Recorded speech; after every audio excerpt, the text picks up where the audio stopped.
Hi friends, welcome to village వంటకాలు. Friends, ఇవాళ నేను ఒక మంచి రెసిపీతో మీ ముందుకు వచ్చాను. ఇవాళ రెసిపీ వచ్చేసి బ్రేక్ఫాస్ట్ రెసిపీ. ఈ బ్రేక్ఫాస్ట్ని చాలా సింపుల్గా ఇంట్లో ఉన్న వాటితోటే రెడీ చేసుకోవచ్చండి. చాలా కమ్మగా ఉంటుంది, తింటుంటే తినాలనిపిస్తుంది. ఎంత తిన్నామో కూడా తెలియకుండానే తినేస్తాము. ఇది మార్నింగ్ బ్రేక్ఫాస్ట్లోకి చాలా బాగుంటుంది. ఇక లేట్ చేయకుండా టేస్టీగా ఉండే ఈ బ్రేక్ఫాస్ట్ని ఎలా రెడీ చేసుకోవాలి, దాని ప్రాసెస్ ఏంటని చూసేద్దాము. ముందుగా స్టవ్ పైన ఒక వెడల్పాటి బాండి పెట్టుకొని అందులో 2 టీ స్పూన్ వరకు నెయ్యి వేసుకోవాలి. అలాగే 3 టీ స్పూన్ వరకు ఆయిల్ వేసుకోవాలి. ఇలా నెయ్యి ఆయిల్ వేసుకున్న తర్వాత ఇవి బాగా వేడవ్వాలి. బాగా వేడైన తర్వాత అందులో సన్నగా కట్ చేసుకున్న ఉల్లిపాయ ముక్కలు వేసుకోవాలి. ఉల్లిపాయలు కొద్దిసేపు ఫ్రై చేసుకున్న తర్వాత అందులోనే సన్నగా రౌండ్గా కట్ చేసుకున్న బీన్స్ ఇవి వేసుకొని కొద్దిసేపు ఆయిల్లో ఫ్రై చేసుకోవాలి. ఇలా కొద్దిసేపు ఫ్రై చేసుకున్న తర్వాత ఇందులోనే ఒక గుప్పెడన్ని పచ్చి బఠానీ వేసుకోండి. ఈ బ్రేక్ఫాస్ట్ మంచి కలర్ఫుల్గా చాలా బాగుంటుంది. ఇది లంచ్ బాక్స్లోకైనా రెడీ చేసుకోవచ్చండి. అప్పటికప్పుడు చాలా ఈజీగా సింపుల్గా కూర ఏం వండాలో తెలియనప్పుడు అప్పటికప్పుడు ఇలా రెడీ చేసుకోండి. ఇది నచ్చని వారంటే ఎవ్వరు ఉండరు, చాలా కమ్మగా ఉంటుంది. బఠానీ కొద్దిసేపు ఫ్రై చేసుకున్న తర్వాత అందులోనే 1/2 టీ స్పూన్ వరకు అల్లం వెల్లుల్లి పేస్ట్ వేసుకోండి. అల్లం వెల్లుల్లి పేస్ట్ ఫ్రెష్ది అయితే చాలా కమ్మగా ఉంటుంది. పచ్చివాసన పోయేంత వరకు ఫ్రై చేసుకున్న తర్వాత అందులో సన్నగా కట్ చేసుకున్న టమాటో ముక్కలు వేసుకోవాలి. టమాటో నేను ఇక్కడ పెద్ద సైజు ఒకటి తీసుకున్నాను. ఇది సాఫ్ట్గా ఎంతవరకు ఉడికించుకోవాలి. ఈలోగా మనం మిగిలిన అన్నాన్ని గడ్డలుగా లేకుండా చిదిమి పెట్టుకోవాలి. తర్వాత చూడండి, మనకి ఇక్కడ వేసుకున్న వెజిటేబుల్స్ అన్నీ సాఫ్ట్గా ఫ్రై అయిపోయాయి. టమాటో కూడా సాఫ్ట్గా ఉడికిపోయింది. తర్వాత అందులో 1 టీ స్పూన్ కారము, 1/2 టీ స్పూన్ జీరా పౌడర్, అలాగే 1 టీ స్పూన్ వరకు ధనియా పౌడర్, 1/2 టీ స్పూన్ వరకు గరం మసాలా వేసుకోండి.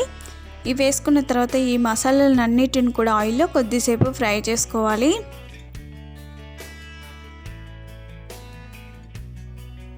ఇలా కొద్దిసేపు ఫ్రై చేసుకున్న తర్వాత అందులో మనం గడ్డలుగా లేకుండా అన్నాన్ని చిదుముకొని పక్కకు పెట్టుకున్నాం కదా, ఈ అన్నం ఇందులో వేసుకోవాలి. నైట్ మిగిలిపోయిన అన్నం ఉంటుంది కదండి, అది వేస్ట్ చేయకుండా ఇలా మసాలా రైస్ చేసుకున్నారంటే చాలా సింపుల్గా టేస్టీగా సూపర్గా ఉంటుందండి. ఇది బ్యాచిలర్స్ కూడా ఈజీగా చేసుకోవచ్చు. అలాగే అస్సలు వంట రాని వారు కూడా చాలా టేస్టీగా ఈ రైస్ని రెడీ చేసుకోవచ్చు, చాలా బాగుంటుంది. ఇలా అన్నం మొత్తం ఇందులో వేసుకున్న తర్వాత ఒకసారి బాగా కలుపుకోవాలి. ఎలాంటి సాసులు లేకుండా చాలా సింపుల్గా ఈ మసాలా రైస్ని రెడీ చేసుకోవచ్చు. ఒకసారి బాగా కలుపుకున్న తర్వాత అందులో రుచికి సరిపడినంత ఉప్పు వేసుకోండి. కలిపేటప్పుడు వేసుకుంటే అన్నంతో చక్కగా కలిసిపోతుంది. ఇవన్నీ వేసుకొని ఒకసారి కలుపుకున్న తర్వాత ఒకసారి ఉప్పు కారం చెక్ చేసుకోండి. సరిపోకపోతే ఇంకొంచెం యాడ్ చేసుకోవచ్చు. ఇలా అన్నం వేసుకున్న తర్వాత పొగలు వచ్చేంత వరకు ఫ్రై చేసుకోవాలి. ఇలా ఫ్రై చేసుకున్న అన్నంలో సన్నగా కట్ చేసుకున్న కొత్తిమీర వేసుకోవాలి. చూడండి, అన్నం ఇంత కలర్ఫుల్గా చాలా బాగుంటుంది. మీకు కూరలు చేసే టైం లేనప్పుడు చాలా సింపుల్గా అప్పటికప్పుడు ఈ మసాలా రైస్ రెడీ చేసి లంచ్ బాక్సులు పెట్టినట్లయితే వాళ్ళు ఎమ్మిగా తినేస్తారు, చాలా బాగుంటుందండి. ఒకసారి బాగా కలుపుకున్న తర్వాత ఒక సర్వింగ్ ప్లేట్లోకి తీసుకొని సర్వ్ చేసుకుంటే అంతేనండి, ఎంతో రుచికరమైన టేస్టీ మసాలా రైస్ రెడీ అయిపోయింది. మిగిలిపోయిన అన్నంతో కాకుండా వేడి అన్నంతో కూడా ఇలా రెడీ చేసుకొని లంచ్ బాక్స్లో పెట్టవచ్చు, చాలా బాగుంటుంది. దీన్ని పెరుగు రైతాతో సర్వ్ చేసుకుంటే చాలా సూపర్గా ఉంటుంది. డైరెక్ట్ ఇలాగైనా తినేయచ్చు. గుమగుమలాడే ఎంతో రుచికరమైన చాలా simple and easy masala rice ready అయిపోయింది. చూస్తుంటేనే నోరూరుతుంది కదా, చాలా కలర్ఫుల్గా చాలా బాగా వచ్చింది. టేస్ట్ మాత్రం చాలా బాగుందండి. చాలా సింపుల్ ఇంగ్రీడియంట్సే బట్ వెరీ టేస్టీ.